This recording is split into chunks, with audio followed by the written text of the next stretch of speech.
Welcome to the first in the series of free LandMax presentations. This one is all about soil color and what it means for plants. This presentation was created by me, Dr. Diana Reitz. Just to give you a very brief background about myself and LandMax, I have a PhD in soil science, have been performing soil surveys since 1997. And in 2018, I created LandMax, a company that provides agricultural and environmental sectors with advice, services, and training. We have a novel structure in that we're a network of experts, and this means we are able to provide a range of expertise at a low price to our clients. So the aims of this presentation are essentially to give you practical information about soil color. It is not designed to replace expert advice or opinion. And what I'd really like is by the end of this presentation for you to be able to determine if a difference in plant growth, whether it be pastures, crops, forestry, or indigenous vegetation, is most likely due to differing soil properties, as reflected by soil color. Now you'll see that there are two aerial photos on this slide, both showing the same sugarcane field.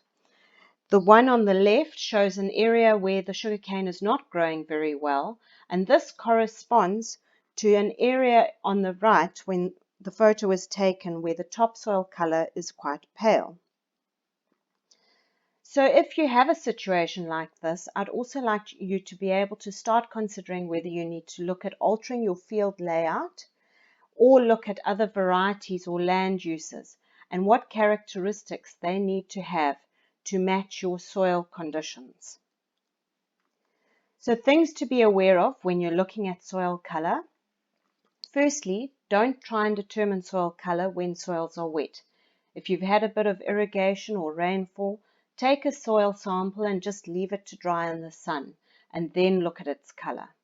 Also, don't look at soil color in low light conditions, so in the early morning or late afternoon, as this also changes their color. Soil scientists use a Munsell color book to determine soil color, and this is shown on the right of your slide. This takes quite a lot of practice, and the actual book is quite expensive. I do not recommend that you go out and buy one, but rather that you use your own common sense when it comes to looking at soil color. So, what is soil color? What actually dyes soils? And you can see on the right, I have put two pictures of acid washed clay and sand, so that they actually don't have a lot of color naturally. Things like organic matter dye the soil brown or black. Certain clay minerals also give a black color. Iron can give reds, yellows, grays or greens, and manganese dark blues or blacks. And these last two elements, iron and manganese, are strongly affected by the soil environment, and we can use this to tell some of the inherent characteristics our soils have. So with organic matter, most of you know the general rule. The darker the soil, the higher the organic matter. And organic matter generally colors your topsoils, obviously because you're getting organic matter inputs on topsoils. And soils high in organic matter are very fertile and generally very easily tilled. These soils are not to be confused with clay soils that can also have a very dark color, but due to clay minerals rather than organic matter. In fact, some clay topsoils can have a very low or relatively low organic matter content. And how you can tell the difference with this in field is to take a small sample of soil, wet it, and smush it between your thumb and forefinger. If it's a clay soil, you'll have a wet, sticky, slimy feel to the soil, and if it's a soil high in organic matter, it'll almost crackle and crumble between your finger and thumb.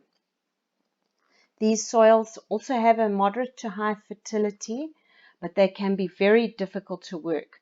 So they can be very hard when they're dry and almost be like porridge when they're wet.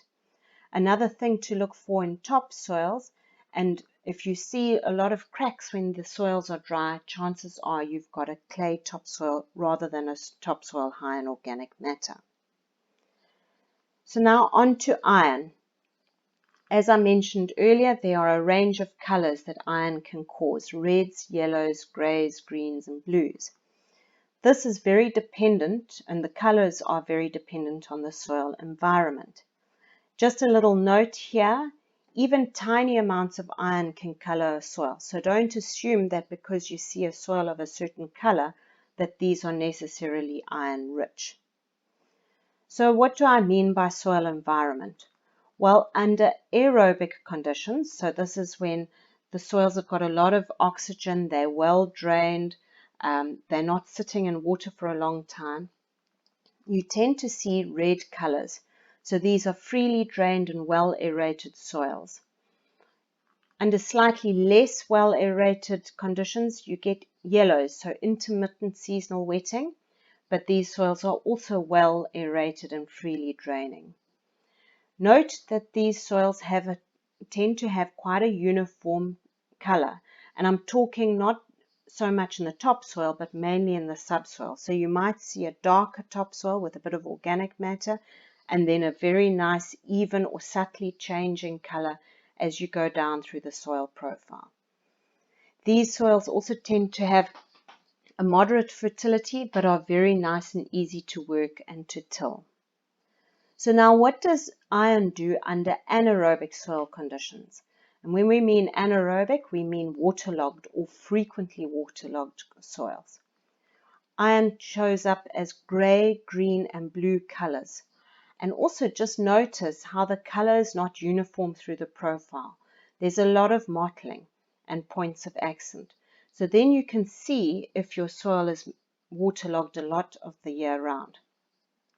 Often at depth there are little concretions. I'm talking deeper than 60 centimeters, and this also gives you a heads up that you're in a waterlogged soil.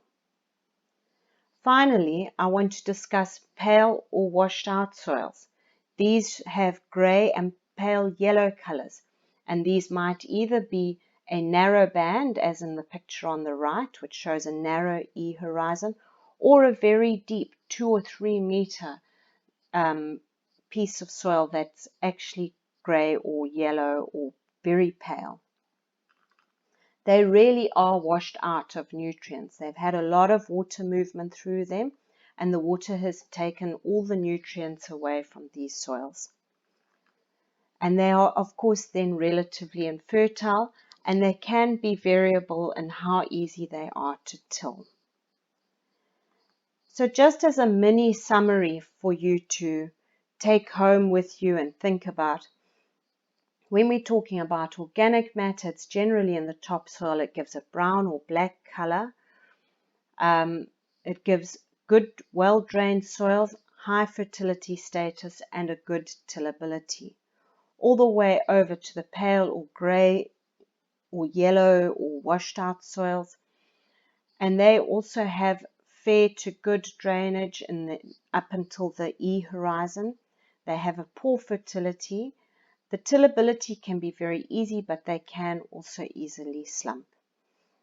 So now back to your soils. Wherever you notice differing plant growth and suspect it is soil related, try and choose 2 areas, one with good growth and one with very poor growth. Take your soil auger and auger 2 to 3 points in each of these areas separately. Lay out the profile next to its hole, so in-depth increments, a little like I have done in the photo on the right. If you've got a lot of surface residues, it's quite nice to put a piece of plastic underneath your soil so that you can see what's going on. And note each depth as you're going through the profile, what the colors are. Compare the color changes with depth between the 2 areas, the good versus the bad plant growth. Also, while you're at it, you might as well note other differences like difficulty to auger at certain depths or a stone line or something like that. If you see that there are substantial differences between the soil from your good area and the soil from your poor growing area, please call a soil scientist and they'll help you to diagnose whether that can be easily sorted out, or whether it's something that you need to look at managing those two soils separately. So thank you so much for listening to our presentation. Please do go to our website to see our core group of consultants and drop us an email if you need any advice or training or services. Thank you so much, and we hope to see and hear from you and get your comments, and hope to see you on the next free LandMax presentation. Thank you. Goodbye.